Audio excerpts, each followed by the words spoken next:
Welcome everyone to Contemporary Issues class. We are pleased today to have Rev Amy with us to talk about gender. She did a 3-session class just last month, I believe. And some of us couldn't be there because of the time schedule conflicts. And so I said, Amy, please come and do a 50-minute review of the most important elements of those 3 hours. So, Reader's Digest. that's right. It's not easy, but Amy can do it.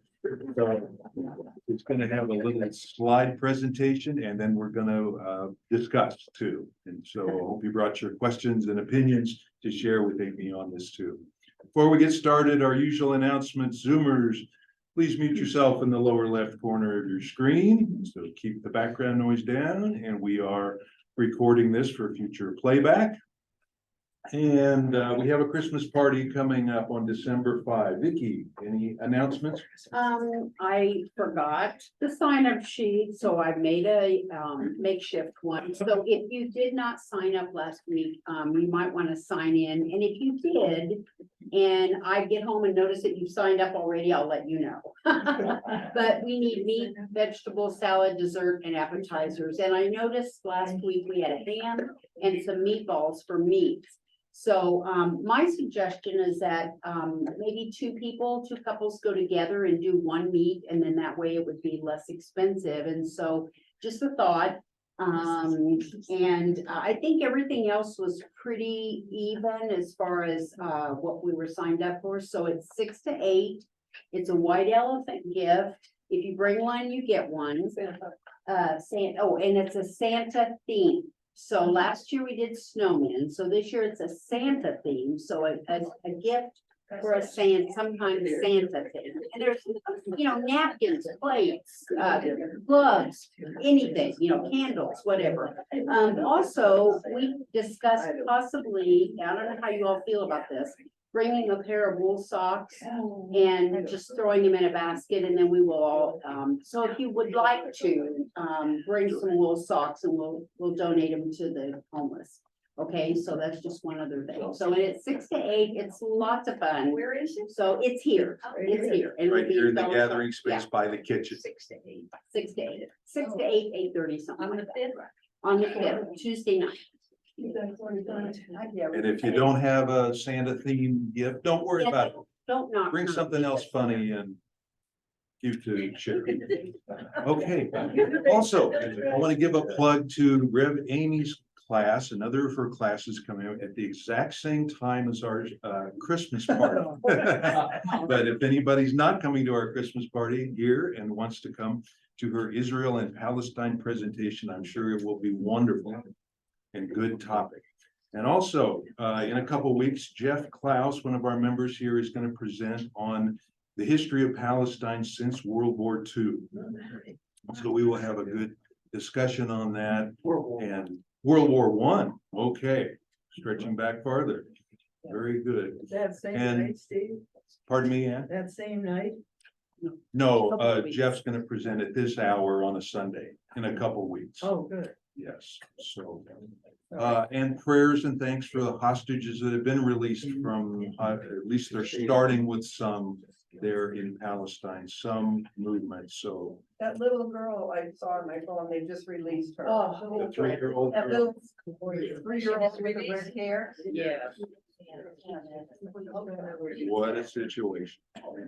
Okay, with that, I want to introduce Rev Amy, our pastor of care and justice at St. Andrews, who presents on many topics, and this is one of her specialties. And so with that, welcome, Rev Amy. Thanks so much. Just turns that way. Just hold that real close. All right. There we go. So as Steve mentioned, this was kind of a 3-part series that I'm going to try to condense. And for some of you, this will be repetitive, and I'm sorry about that. I do hope that you will ask questions, that at any point you will say, pause, stop. What does that mean? This is certainly an open space for questions, a safe space for questions. I don't think any of us are experts in the rapidly changing language and understanding and notions of gender. most often I find that people, they are almost tripped up over some things like pronouns and what do we mean by cisgender. And so I really want this to be a conversation. I'm not an expert here either, but I do feel like it's in church that we can have these conversations and celebrate the ways in which we honor the dignity and worth of all people, which is ultimately why I think we're here. So with that, to start off by just kind of unpacking the concept of gender. And the first basic foundational piece I want to share is that gender is a social construction. Is that something that we can agree on? Do you know what I mean by a social construction? A social construction meaning something that we as a society decided, defined, and gave meaning to, but not necessarily something that is true, legal, or absolute. So socially constructed means that by people in a particular time and place in history decided that it should be so. So the concept of male and female, man and masculine, female and feminine, a blend of both. Really, gender is how someone perceives themselves, not necessarily how they were born or the genitalia they have. Is that sex? Is that the definition of sexual identity? We'll get Male, there. female? We'll Okay. get there. So we're talking about gender, right? So gender identity, how someone kind of identifies themselves, is it can change. It can be something that is evolving and it's not fixed. Gender expression is how someone presents themselves, and that also can change and be fluid. Are you with me? Okay. Makes sense? Kind of a lot to get your head around, understand? Yeah, Vicki? So in the Bible, when it says God created man and from man came woman, how does that? How do we theologically reconcile transgender people? Is that what you're? Yeah. Okay, I think that's a fascinating theological conversation. There are lots of books out there on different perspectives for how that is. I think we also have to assume that the Bible was written by men in a particular time in history, in a particular place where gender roles were fixed. Okay. And the roles of women in society were defined, as were the man's roles at the time. Theologically, how I understand transgender lives is, and from the transgender people I know, they would say God didn't make a mistake when God created them, that in fact the doctor did by defining and assigning them their own gender and sex at birth. So just because a female has a vagina and a male has a penis does not mean that that is not necessarily their gender. That's right, because gender is a social construction, meaning that kind of like I could come in and say, you know, today I identify as non-binary. So every part of me that you see may look like a woman, but that's not how I identify myself. But if I were living in a predominantly Muslim country, that would be very problematic, right? So gender, if we can kind of hold the ambiguity around gender, meaning that it's not fixed or defined. Now, I have to say, I grew up kind of a second wave feminist, meaning that like in my generation, feminism was still an emerging thing. You were proud to be a feminist. You were proud to be working for the rights of women. I went to an all women's college. Like, gender is something that still matters to me. And I think it's evolving in terms of how we understand it in the context of our own society today. Amy, would you define transgender? We'll get there. Okay. Okay. So gender, right? Social construct, fluid, changing, not related to genitalia. Got it? Okay. Sex. Sex is kind of the classification of people based on biology, right? So male, female, intersex, and that's kind of based on a combination of anatomy, physiology, chromosomes, hormones, all the above. And that's like kind of biology driven. Now, there are people far more wise than I am out there who have written about and understand, even within the scientific community, that sex is in and of itself not fixed, right? We know that male seahorses carry babies. Within the plant and animal kingdom, there is so much more variety than we even understand.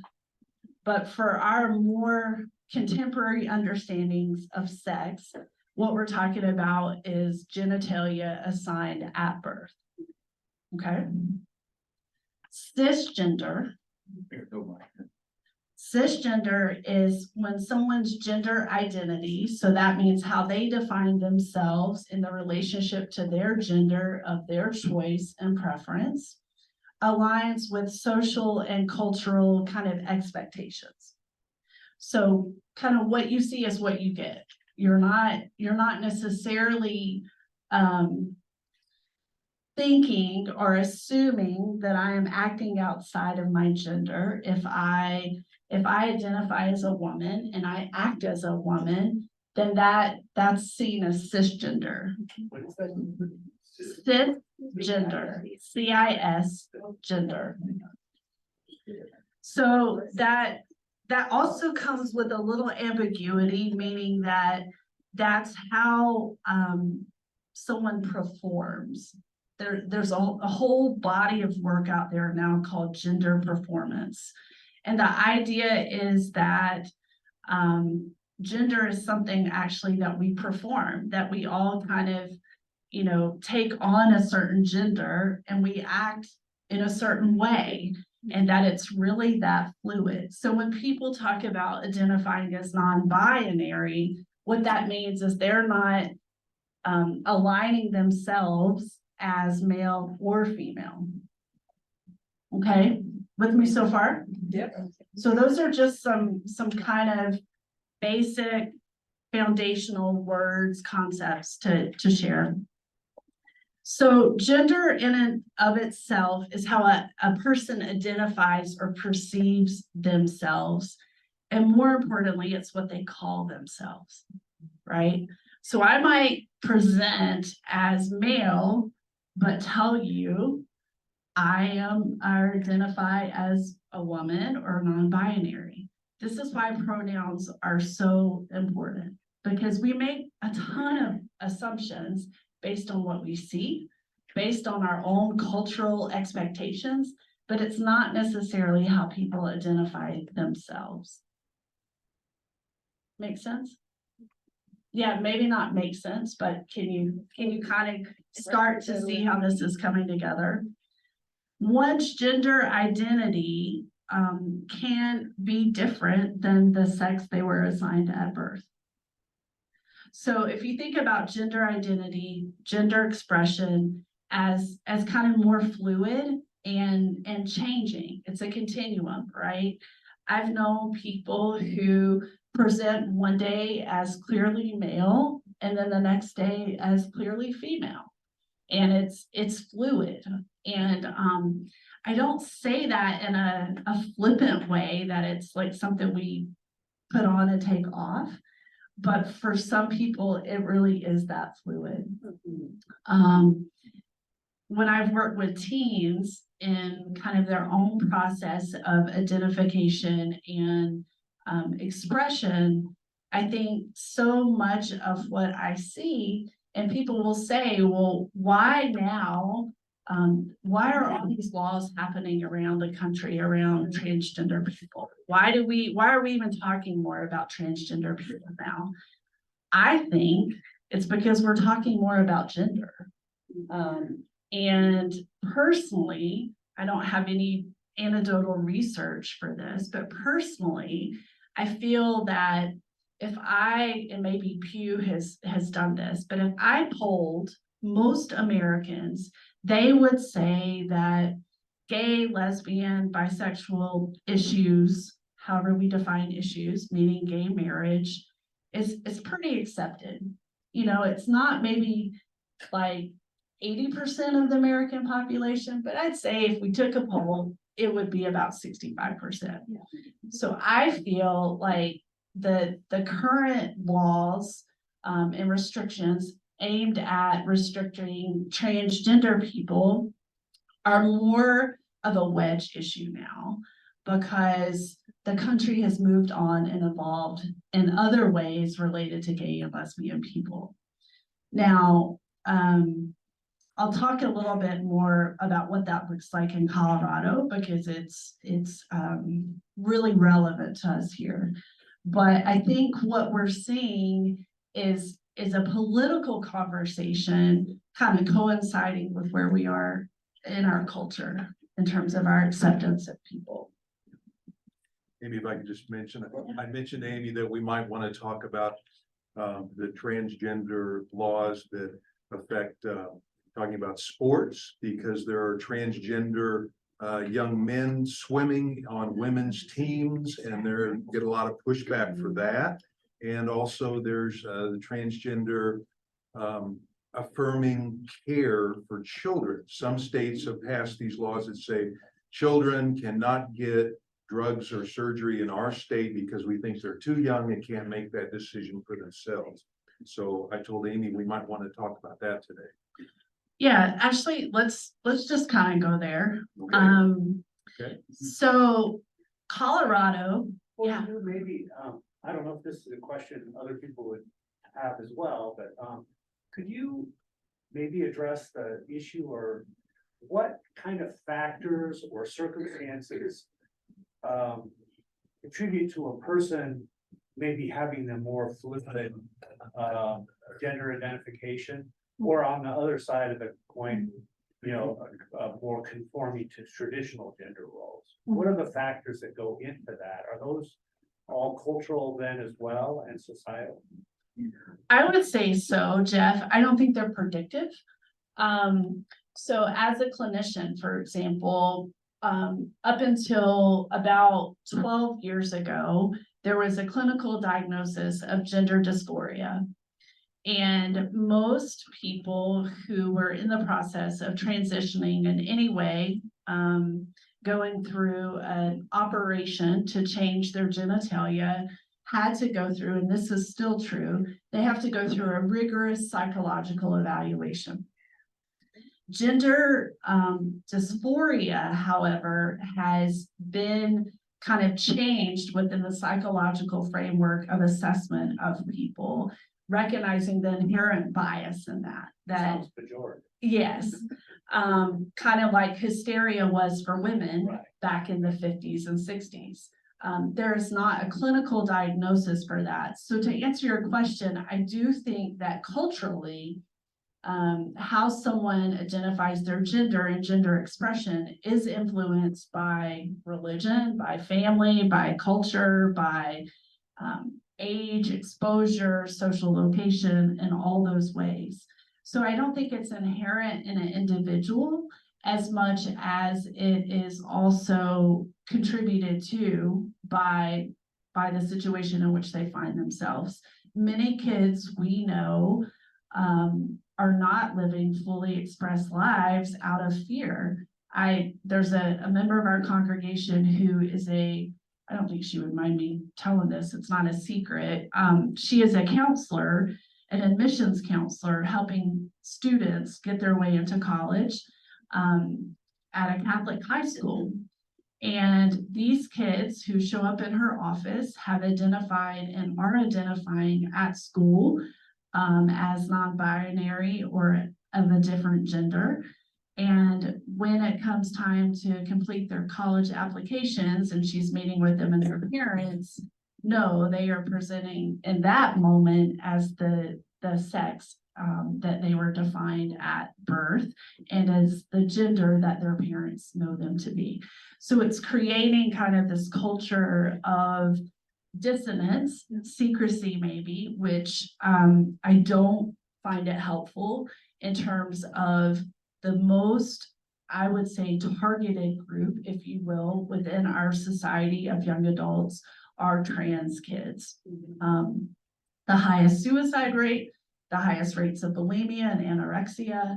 And I think it's problematic when institutions are kind of caught in the middle, if you will, between not necessarily supporting kids, but contributing sometimes to their harm.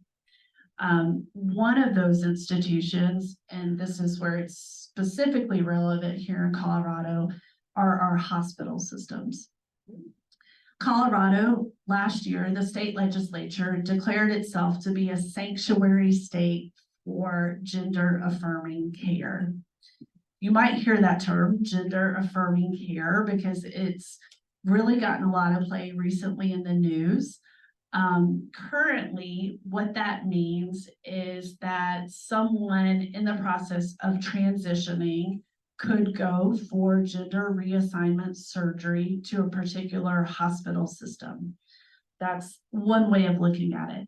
But it also includes things of like being able to identify on your driver's license your preferred gender, being able to request a doctor of your choosing based on your preferred gender. Colorado declared itself to be a sanctuary state. This was really important. People moved here from places like Texas, Louisiana, Arkansas. What's happened is it got the attention of national outside groups. And Colorado, like in many other issues and places, is being kind of looked at as a political ground for some of this anti-trans legislation.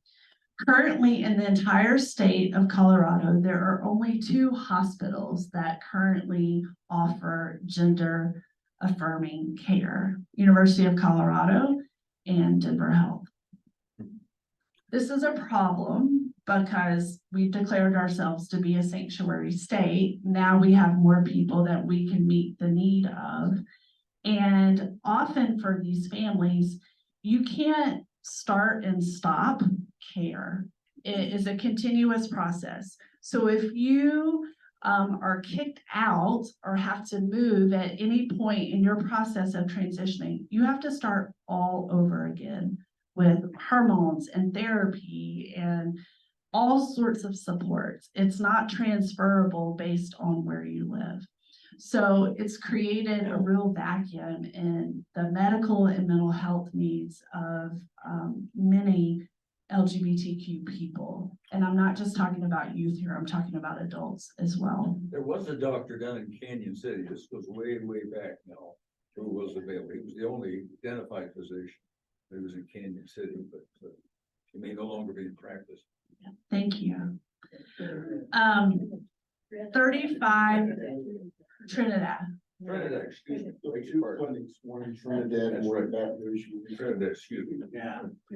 35% of trans kids live in states where gender affirming healthcare is banned.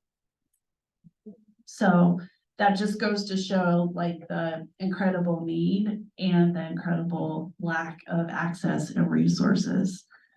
Any questions about that? Yes, So there's, I would, yeah. for somebody that one day they're one person and another day they're another person, how does that work for them? When if they choose to move forward with some medical advice or surgery or whatever. So I think let me see if I understood your question. Okay, So gender expression and fluidity being something that's evolving and changing, how would that impact gender reassignment surgery? correct. That is a very rigorous process. So it's not like one day I decide I want to do this and it can just happen. It's often 2 to 3 years before someone can even make it through that process. So it's not something done lightly. It's something that often comes with a lot of protocols from the medical and mental health community. In Colorado, Harry, I'll get to you in just a sec.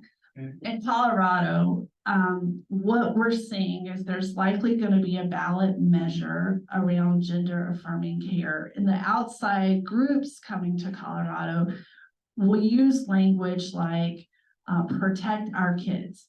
So if you hear that language, do a little more research, ask what kids are they protecting and why, and what are the assumptions kind of built into that.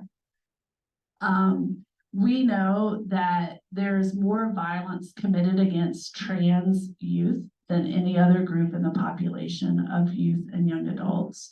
I mentioned the high suicidality rate. So it's a real problem, and one that I think the people of Colorado need to be informed about. So if you're not familiar, I would encourage you to look at a website called One Colorado. It is our state, local, regional group for looking at LGBTQ, gay, lesbian, bisexual, transgender legislation and advocacy. And they've broken it down there. And Steve has these resources for you, but they've broken it down in areas related to mental health care, medical care, and some of the political advocacy that's going to be coming up as we look at what does it mean to be a sanctuary state. Carrie. Would you help us to understand why it's so important that parents of minor children are able to get this care for transgender children at younger ages, and why medically that is very important? So that has to do with our development, right? Not only the physical development of a body, but the mental health needs and stresses.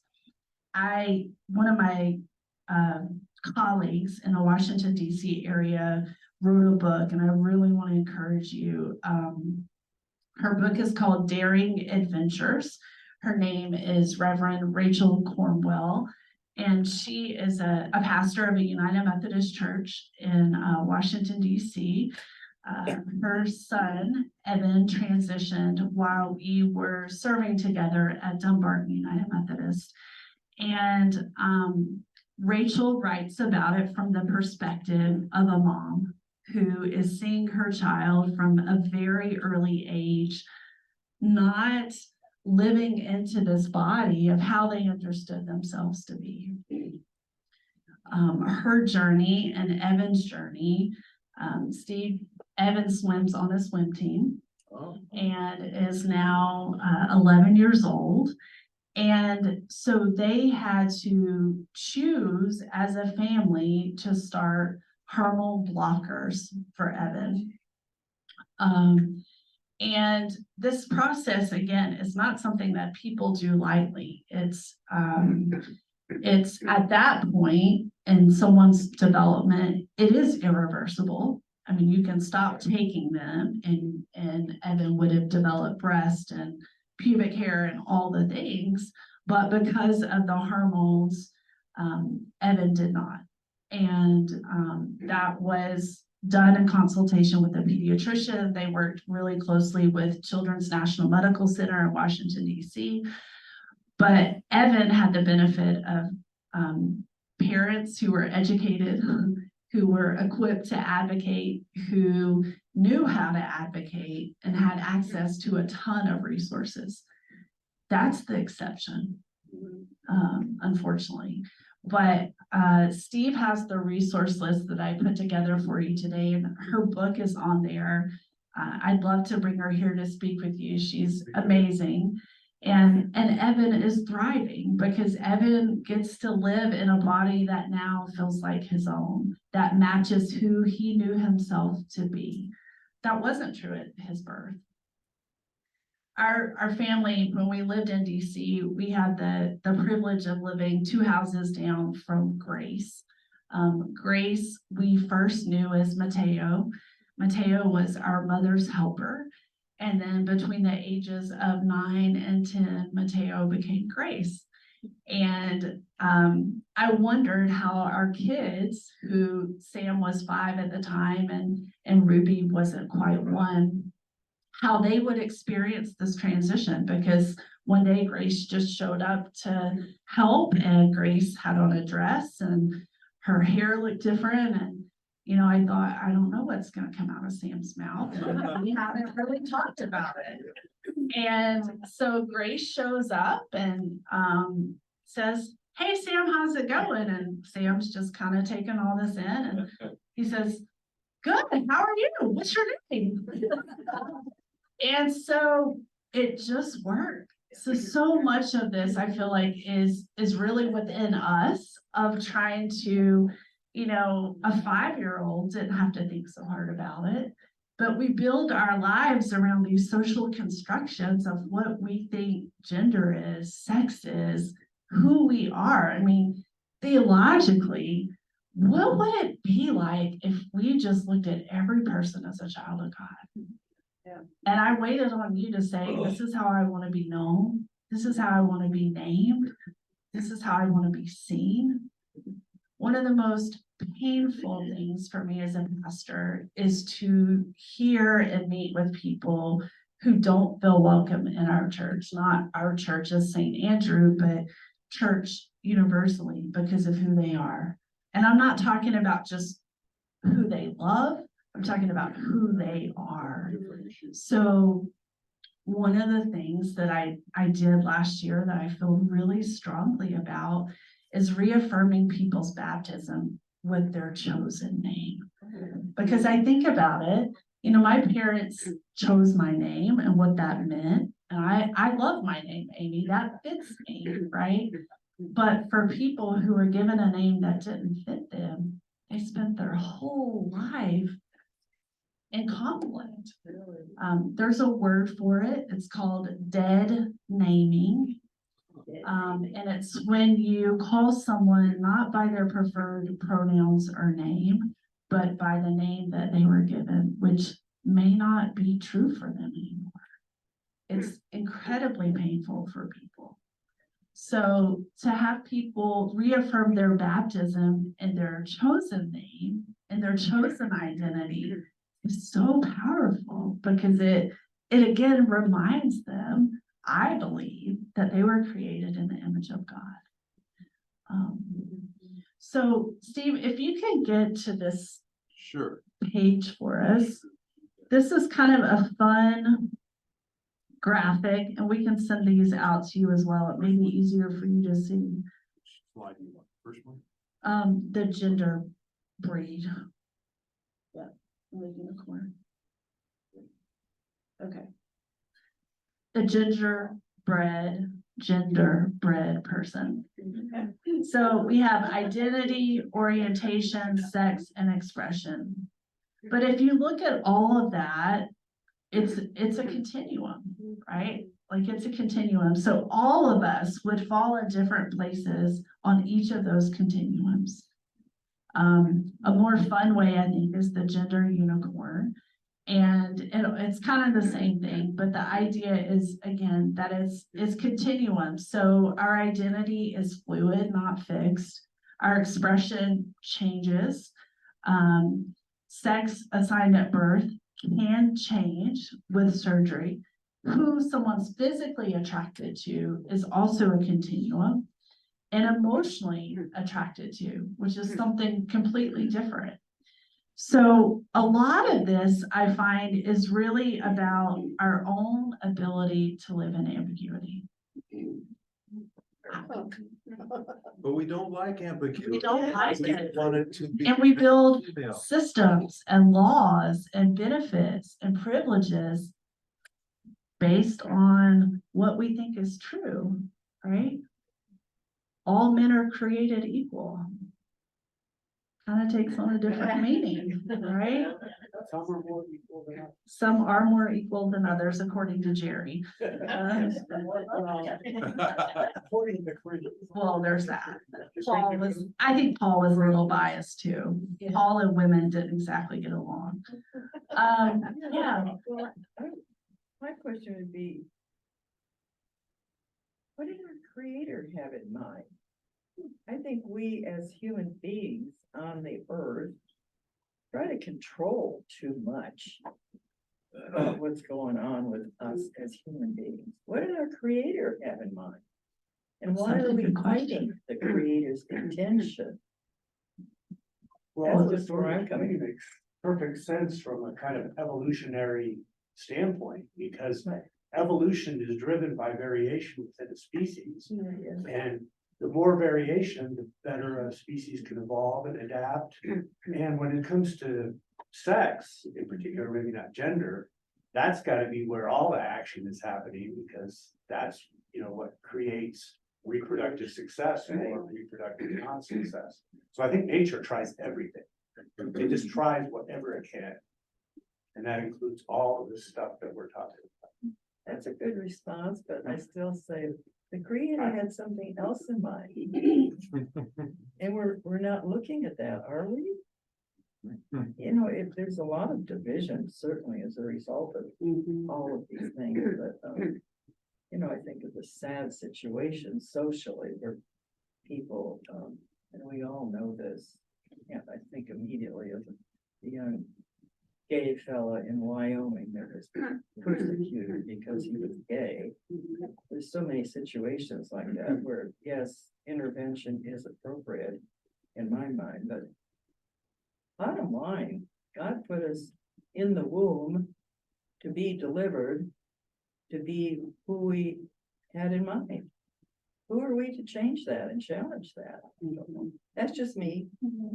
I have great empathy for people who aren't accepted socially, very much so, but we probably need to work a little harder on accepting who they are at birth. Trying to just That's not. the ambiguity, right? yeah, It and I is. mean, It's a a tough kid place can't to tell go. you who they are at birth, right? true. I mean, we have to classify it based on a biology that we see and know, but who they are, who they're becoming isn't fixed. I mean, think about it. If any of us, I don't know, if we met your 4-year-old self, I think we've all grown, evolved, changed a little bit, right? If you ask me who I was, yeah, we hope so, right? But that's the beauty of the process, is that none of this is stagnant. And the thing about it, like with pronouns and names and gender expression, is ultimately, I want the same thing that you're talking about. I want every person to be loved and expressed as they are, welcomed as they are, right? And I like to think that maybe God would too. I don't know. I mean, we haven't really talked about it in detail, but I think that, there's something about our culture that is based in fear when we want to become more rigid and fixed, I believe, instead of expanding and opening and offering grace and love. I think it's fear-based, not based in fact. But that's my experience. We've got about 18 minutes left. I want to let the Zoomers come in if they have a question or a comment, so they don't feel like they're interrupting. Anybody on Zoom have a question or comment? Okay, just wanted to stop for a minute. Oh, wait, I have one, Steve. Okay, Susan, go ahead. Maybe I'm asking the wrong person, but I have a cousin who had a child and they're raising the child without any gender orientation. So at what point does the child kind of define themselves as life goes on, or what is the philosophy around the time, the stage and the sequencing of this? That's a good question. I think it's dependent on every person and their individual experience. I think developmentally, we know as kids develop, they are kind of forced to conform sometimes in a society that says, you know, which bathroom are you? But again, those are our impositions more than a kid's own understanding. I find that many trans kids I know knew from a very early age, and they would say to you, I did not want to wear that. I did not want those toys. I did not want my hair that way. And so they really fought this internal conflict and this external kind of imposed way of being in the world. So I don't know that there is a specific age or developmental milestone where a kid kind of declares that. Heck, I know adults who have transitioned who, you know, are in their 40s and 50s and are kind of unlearning all the ways that they understood themselves, their relationships, their identity. So it's not a process that I think people take lightly, even young kids. But I feel like the conversation is somewhat shifting, and that there are and seems to be a lot more openness and places for conversation than even 5 years ago. A couple of other books I just want to recommend to you. One is Beyond a Non-Binary God. It's one of my favorite books to kind of also theologically think of God not as God is genderless, honestly. That is theologically in the Bible. This is not something that, you know, the people constructed the Bible who in a certain way, again, at a certain time, in a certain culture. But I think that's a book worth taking a look at. And then a podcast for those of you who listen to podcasts. It's called the Gender Reveal Party Podcast. This is facilitated by a dear friend of mine, Jay Pryor, who lives in Texas with their family. And Jay is kind of a well-known trans advocate, gone through a lot to get to where they are in life, and interview a lot of great people about their experience, and not just within the trans community, but people in the conversation around gender and trans lives. So on our St. Andrew website, if you go to, I think it's gostandrew.com/social justice, there's a whole section on gender and sexuality. More resources than you could ever possibly want. And we'll send all these out to you, but I think it's really important to listen to the words and experience of trans people and non-binary people who see the world different than many of us. So with all of this, I want to be sure that we center their voices and hear from their perspective what it's like to be them. Just a quick question if I could. I have read that a determining factor can in someone who just feeling their gender is different from their sex at birth is sometimes the hormonal level in their bodies. That if there is a boy that's born with male genitalia, but he has a high level of estrogen as he's growing, he will feel the dysphoria with his gender identity. Is that correct, Amy? Can testosterone, estrogen levels determine how someone feels, male or female? I think. I would say no, Okay. because again, gender is socially constructed. Okay. Just because I would also see that as a continuum. We all have different hormonal levels, right? You could have a tumor on your pituitary gland and it changed your hormones. So, I don't think that hormonal levels necessarily are predictive of how someone identifies, Okay. their sexuality or, their gender expression. I don't know, That was- Eugene, do you have any? Pardon? Would you add to that? Do you have any thoughts on that? No, but I do have a question. Okay, Don't you think, Amy, this is a part, this conversation is a part of the awareness, universal on diversity? Hmm. And the reason I raise this question of, it's a part of the conversation of diversity, the use of the word queer nation. Worst thing you could call a person, my growing up, is to call them a queer. Now, the affirmation of belonging to the queer nation, as far as the LGBTQ plus, as a badge of pride, as to who's in and who's out. I've heard feminists, I've heard people from the disabilities community, the behavioral health spectrum, all claim to be members of the queer nation.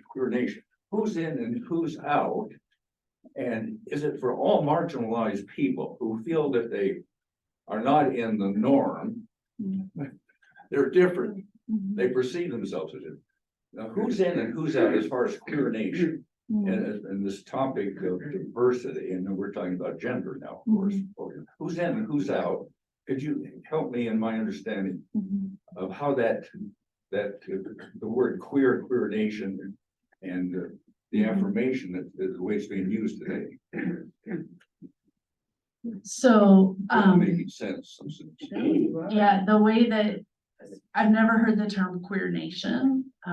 I wouldn't want to live in a nation where all people look like me, thought like me, love like me, believe like me, right? So if we take the term queer itself in the way that I understand the word, is that historically it was pejorative. Right. And now it's more of a reclaiming something that was hateful, harmful, pejorative, in a liberation kind of based way of saying,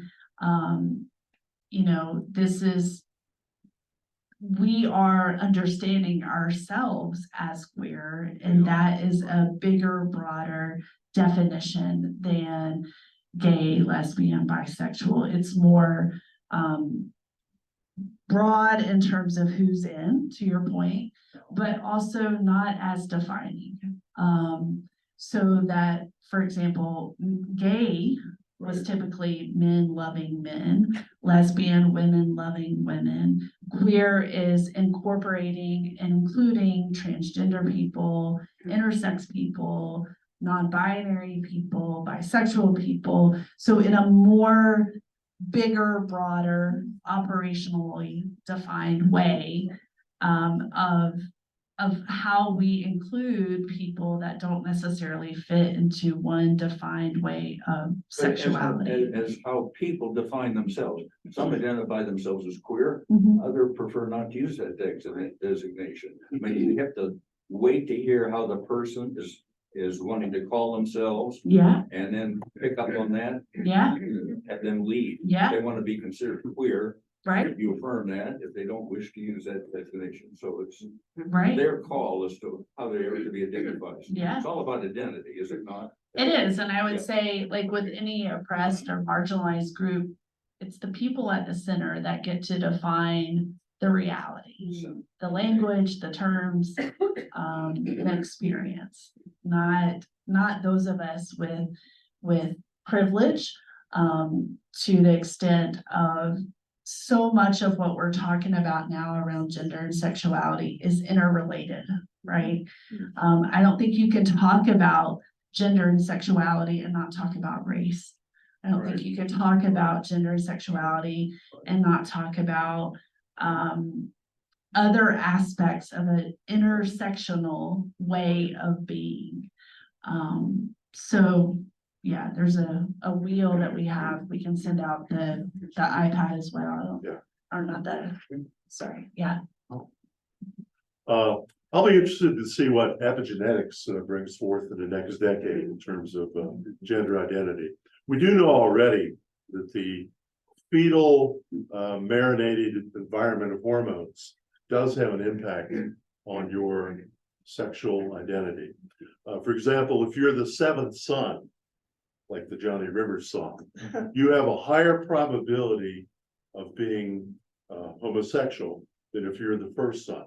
Doesn't mean you're gonna be, but each succeeding male that comes forth from a woman has a slightly higher probability of being gay, telling us that the hormonal environment you marinate in and the pre-history of your mom does have some influence. Yeah, I think it has some influence. I don't think it's predictive, right? And I think it's dangerous to me if we do think it's predictive, because it kind of dismisses the whole idea of gender expression and identity. Correlatable, but not predictive. That's right. That's right. The wheel is up Another big on our word. screen. Big words. Yeah, so this just kind of focuses on the wheel of power and privilege, like the intersection of how all of this merges. So when we talk about gender, like, we have to look at that in the context of all these other aspects of self. I don't think that should be lost in this, because when we are hearing about anti-trans legislation, we know, for example, Black trans women are impacted disproportionately around violence than white trans women. So we have to hear and know all of this in the context of intersectionality. Yeah. In all the discussions like this, I mean, it just occurred to me with 7 minutes left. It just occurred to me that the discussion has omitted one huge fragment, or one huge segment, and that is financial and power.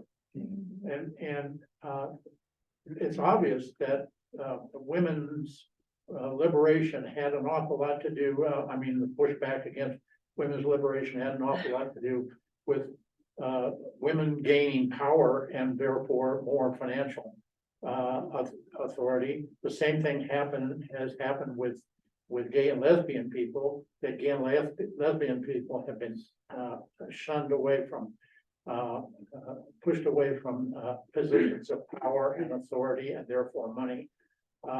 And it seems to me that trans people are in the same position, that even having the discussion empowers trans people to the point where they might now have some acquired power and acquired financial stability that they never had before. Before, they were so far out that they could never have any kind of power or authority in our society. And now all of a sudden they are becoming visible, and that means powerful. And 5 minutes left. Yeah, I think that will really speaks to that. And to your point, Jim, with progress comes backlash, right? So we can say, actually, it is progress that we are having these conversations. And I think for trans lives that I know, they feel incredibly marginalized, unsafe, fearful, and not able to really be self-expressed. So I don't know that they're feeling the power. But a woman becoming a man, all of a sudden, a man's power is. Yeah, are there unearned privileges and benefits that come with that? Sure. Yeah. Yeah. I'm not hearing people that I listen to kind of say that that's a reason, right? Maybe it's an unintended impact, but I would think that, if you ask Jay or if you ask Grace, that they work hard to kind of recognize how their privilege and power have shifted. So, Do we have any trans people, members, or regular visitors at St. Andrew that are trans? we do.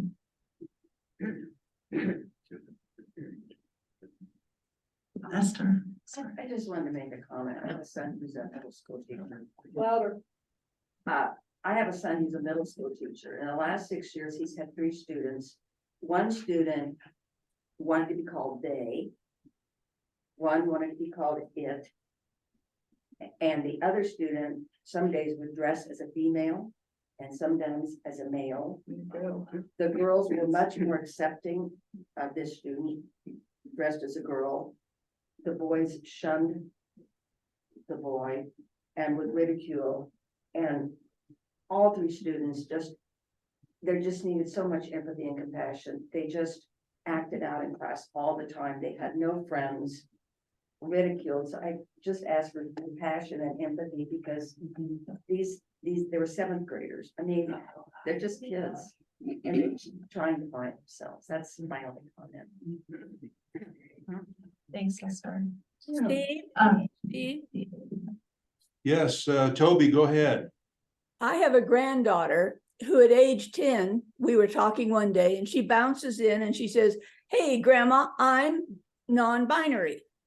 And I said, "Oh, is that right? Well, that's very interesting, Fina. I'm glad to hear, what do you mean by non-binary?"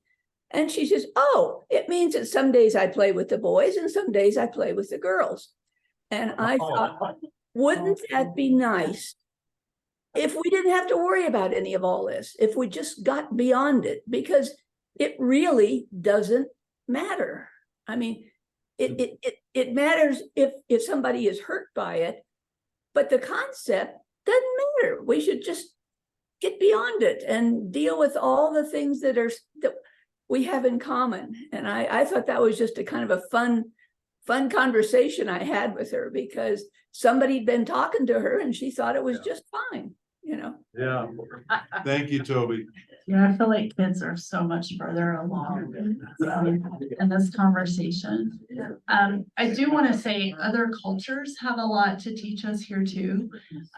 Specifically Indigenous people, many within the Indigenous community have understood the concept of two-spirit for a long time. In the Philippines, there's a whole community of non-binary people that have lived and led and are considered elders within that culture.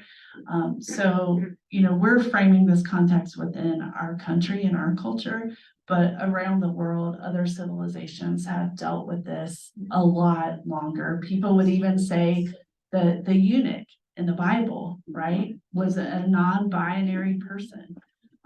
So there's a lot there for us to consider. Yeah, Susie. What I don't like is, as what Toby said, we have to give a label to everything. She said she was non-binary, even though she didn't know what it meant. So we have to label the people. You have to either be this, or that. You can't just be whatever you are. And I don't like all that labeling. Yeah. Think about it though. Like you go to school, what's your name? Right? Sure. Which bathroom do you go to? Every form you fill out. I mean, just now in many places are they starting to kind of include, but yeah, everything's about categorizing. Kind of on that subject, I have a granddaughter who, she's not sure of who she is. She's 19 now, but a couple of years ago, she said, "I just want to be known as Marissa." So she just wanted to be recognized for herself, but everybody in my family thinks that she's on the lesbian side, but she just wants to be in Marissa. And that's so sad. I don't understand all that, but you gotta look at the whole person. Yeah. I have a quick question. I'm worried about our granddaughter. She looks very female, but she's transitioned into the male gender. If she has male on her driver's license and she were stopped by a policeman on the road, she does drive very well. And he saw that he would see her as a girl, a female, but saw on their driver's license the male, would she be in trouble? Colorado has some training and kind of statutes around that. It's not uncommon that people's driver's license does not match their presenting gender. And mostly, in many cases, that has to do with cost. To get your name changed is incredibly expensive. To change all your documents is incredibly expensive. It wasn't until the last 8 years that there are some provisions now within Medicare and Medicaid to support gender affirming care. But that was only since, really since Biden, and the National Institutes of Health really advocated for that, as did the American Academy for Pediatrics. So these kind of systems that we're working with are not perfect. And often we don't even, those of us with privilege kind of move in and out of them without even thinking. But to your point, for people that have been arrested, for example, it creates some challenges. And so that I've seen cases where people have to essentially have a different layer of protection if they are arrested, for example, because they can't necessarily, if they are trans, be put in a jail cell with the male gender or the female gender. So those are some of the things we don't think about, right? Amy, what about documents in terms of birth certificates? I understand that on death certificates, they will all often refer back to the birth certificate for the sex. Is there a movement to change that? I don't know that process, I would think, would have to be a lot more involved. It's a much less complicated process to change your driver's license, to change your name. I don't know about changing the actual birth certificate. Good question, Linda. Thank you. We're about out of time, but Carrie, go ahead. Last question. I'm gonna say our kid who is transgender, took 4 years to get original birth certificate changed and had to have that changed before Colorado would let them put the different gender on the driver's license. This is our daughter's partner of 10 years. Yeah. And Carrie, there was, I imagine, a lot of expense in that. A lot of expense. Yeah. And travel back to Massachusetts in person, was very involved. It was a celebration when all of that was done. And if I'm not mistaken, I'm pretty sure this is true, that all of that is dependent by state. So what Massachusetts requires is different than what Colorado requires. It's different than what California requires. So that is defined by the state, which is why a lot of the anti-trans legislation is so significant right now. And it's also how that particular judge interprets the laws, the regulations, the legislation in that state. So depending upon the judge, it could have taken longer. Yeah. There's no federal protection for trans people other than hate crime laws. Well, we are out of time, but thank you everyone for a great discussion and we learned a lot. Next week, our guest is Andy Abner, who is the principal of Rock Canyon High School. So we're going to talk about education, what it's like to be a teacher and a principal in today's world. So join us. Thank you, everybody. Bye-bye. Thank you. Rock Canyon,